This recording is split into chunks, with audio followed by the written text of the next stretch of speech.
National survey of small businesses found optimism among owners is at a record low. These businesses face issues like rising prices, supply chain hiccups, and staffing shortages. Local 5's Mary Sugden with a look into those surveys results.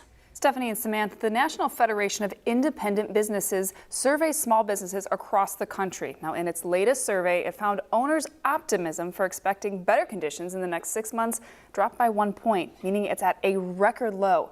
I spoke with a local business owner who tells me he's feeling the pressure.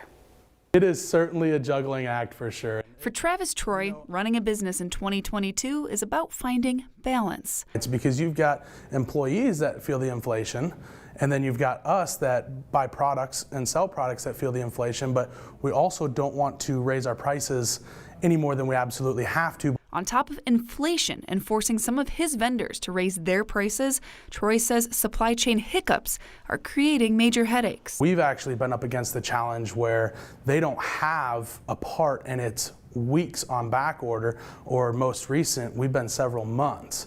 And while Troy says he and his business partners are up to the challenge of striking a delicate balance to keep customers and employees happy, other business owners across the country aren't feeling as optimistic. We sort of got some red flags on our latest optimism index. I think it's the lowest it's ever been for the next 6 months of optimism. A recent survey by the National Federation of Independent Businesses found the outlook business owners have for the next 6 months is the lowest it has ever been in the 48-year history of the survey. They can't lay off a bunch of workers, or they can't, take off from reserves. I mean, most of our small businesses, invest all their money back into the business. So what does this mean for consumers?